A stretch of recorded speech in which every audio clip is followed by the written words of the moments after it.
Hi, my name is Adrienne Good and I'm a Livestock and Feed Extension Specialist with the Saskatchewan Ministry of Agriculture in Moose Jaw. Today we're going to talk about water testing.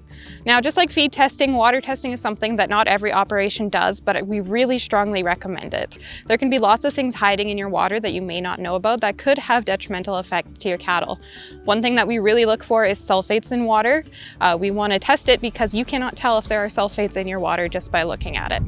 So to bring a water sample in, you're going to need some sort of bottle. We have these 1 liter jugs in most of the Ministry of Agriculture offices, or you can use any container, whether that be an old water or pop bottle container, some small like pasta sauce jar, anything as long as it holds about 500 mils to a liter of water. So you'll need to take the water sample from wherever your cattle or any other livestock are drinking from. You just fill it up. So we want to see these jugs most of the way full because, like I said, we need about 500 milliliters to a liter of water.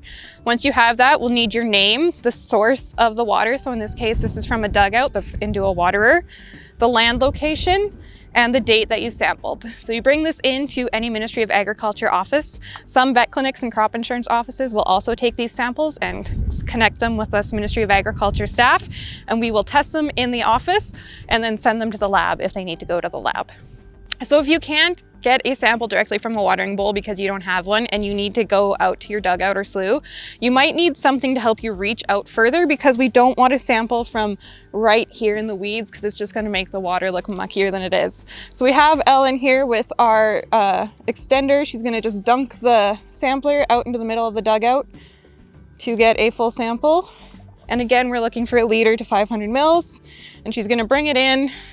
And from here, you'll just fill up the container like we did at the waterer and bring it into the Ministry of Agriculture office. So once you bring your water sample into the Ministry of Agriculture office, we will test the conductivity with this meter. So we'll simply just drop the end into the water sample. If you have a really narrow mouthed bottle, that's okay. We'll just put it into a different jug to test it in. And we will test the conductivity. That's just a measure of how much electricity can be run through the water essentially. So this one is 600. So we say under 2000 is safe. So this water is plenty safe for cattle.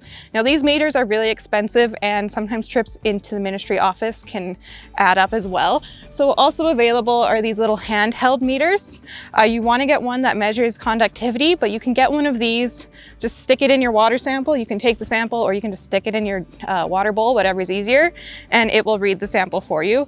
You'll be looking for conductivity, just like this, anything under 2000 is safe. Anything 2000 to 6000, probably a good idea to send that off to the lab, and anything higher than 6,000 is probably not safe. So for more information on water testing, how to send your water to the lab, or what results mean on your water sample, contact the Agriculture Knowledge Center.